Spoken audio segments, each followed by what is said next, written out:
Saturn Ray, também conhecida como Ray, a Dawnflower e Everlight, é a deusa da temperança, cura e redenção. Ela também é uma deusa muito ligada ao grupo Vox Machina, por causa da sua clériga Pike Trickfoot. No vídeo de hoje a gente vai falar um pouco sobre a história dela, seu papel na calamidade e como ela acabou ficando ligada à família da Pike. Só lembrando que os vídeos desse quadro vão conter spoilers, caso você não tenha assistido Legend of Vox Machina ou a primeira campanha de Critical Role, assista com cuidado. A gente vai colocar, caso tenha spoiler, nos capítulos, mas, de qualquer forma, vê com cuidado. Antes de falar um pouco sobre a Everlight, eu preciso falar mais ou menos o que foi a calamidade, apesar de que, de novo, isso vai ganhar o próprio vídeo, mas para explicar exatamente qual foi o papel dela na calamidade, eu vou dar uma palhinha do que aconteceu. A calamidade foi uma guerra entre os deuses primordiais ou primários, depende de como você quiser traduzir, e os deuses traidores, que aconteceu ao final da Era do Arcano. Essa guerra durou por séculos e matou 1/3 da população de Exandria. Durante a guerra, em algum momento da Batalha dos Campos Farpados, Ray e Pelor conseguiram atrair para cima do solo Torog, o Rei Rastejante, que é o deus dos carcereiros, escravistas e torturadores. E eles derrotaram ele e, com a ajuda de uma armadilha, o baniram para uma parte do reino distante que faz fronteira com o Underdark. Em certo momento da calamidade, Asmodeus, o Lorde dos Nove Infernos, traiu a Everlight e, com um só golpe, ele matou todos, se não, talvez quase todos, não se tem certeza, a todos os seguidores dela com um só golpe.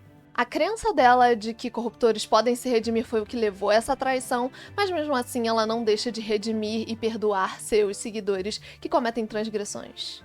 Ao fim da calamidade, o templo da Everlight em Vesselheim já tinha sido destruído, estava em ruínas e seus seguidores estavam mortos. Então, a maioria do conhecimento da religião dela foi passada mais de forma privada e entre famílias, mais do que em templos e outros lugares extravagantes. Mesmo assim, depois disso, a influência dela no plano material diminuiu consideravelmente.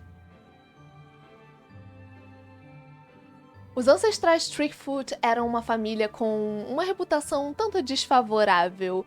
Eles eram famosos por roubos e vários outros crimes hediondos que acabaram colocando uma maldição no nome Trickfoot. Isso até Wilhelm Trickfoot receber um sonho divino da própria Everlight e, logo depois disso, abandonou a vida de crime e a sua família quando ainda era jovem e prometeu a ela que dedicaria a sua vida a ensinar o caminho da Everlight para os seus descendentes. Inclusive, ele foi o responsável para Pike começar a seguir a Everlight, a belíssima Pike Trickfoot. A Pike deve ser a seguidora mais famosa da Everlight durante a campanha e a série, mas isso não quer dizer que ela não cometeu alguns erros ao longo do caminho. Em certo momento da campanha, Pike mata um guarda que está indefeso para evitar que ele seguisse o grupo depois, e, em certo momento, ela percebe que o seu símbolo sagrado está rachado. Na série The Legend of Vox Machina, isso acontece quando Delilah Briarwood lança um feitiço necromântico nela e o símbolo quebra. Em ambas as mídias, ela faz uma viagem até o templo da Everlight para se desculpar por ter falhado como acólita dela e conseguir a sua conexão de volta. Depois de muita meditação, nesse caso na série, a Everlight aparece e diz a Pike que ela está mentindo, achando que o estilo de vida que ela leva, de bebedeiras e brigas, é algo ruim. A deusa a encoraja a escolher se ela quer um caminho de guerreira ou de acólita no templo, e quando Pike escolhe seus amigos, ela fica feliz com a resposta. Tendo escolhido lutar ao lado dos seus amigos, Pike aparece em forma de uma projeção astral no campo de batalha em Whitestone, bem no momento em que os seus amigos estão prestes a ser devorados por zumbis. Essa cena ficou incrível quando ela chega descendo a porrada em tudo, quebrando o gigante no meio. É muito bom, incrível. Na minha opinião, a Ray é uma das melhores deusas quando o assunto é porrada, porque ela simplesmente apareceu durante a luta do Vorgol, do Chroma Conclave. E spoilers pro que eu vou falar agora, porque isso ainda não aconteceu na série The Legend of Vox Machina. Mas, nesse momento, durante a luta, a Pike usa Divine Intervention e a deusa dela simplesmente responde dando um soco no dragão, mandando ele direto pro chão, onde ele caiu prone. E nessa hora ele tava voando, o pessoal não tava conseguindo alcançar ele. Então foi simplesmente uma das melhores cenas de luta que um deus se meteu, por assim dizer.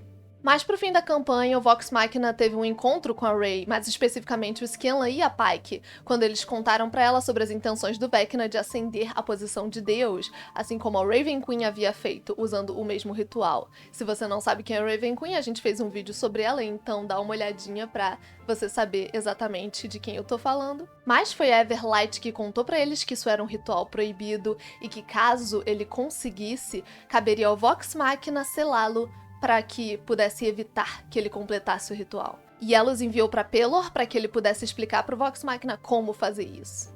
Apesar do que aconteceu na Calamidade, a Everlight é uma divindade menor que tem uma influência que até sobrepõe algumas divindades maiores, como o do Pelor. A maioria das pessoas sabe mais sobre ela do que sobre o deus do sol e da cura. Sua ajuda foi muito importante ao longo da história, já que Pike, sua clériga, conseguiu ressuscitar muitos, e eu digo muitos, membros do Vox Machina ao longo dela, e ela também ajuda a guiá-los em uma direção quando é necessário. Concluindo, Vox Machina poderia não ter tido tanto sucesso se não fosse por ela. Se você curtiu esse vídeo, não se esqueçam de deixar o like, se inscrever no canal e deixar nos comentários alguma curiosidade que vocês sabem sobre a Everlight. Não se esqueçam que essa série vai durar por um tempinho.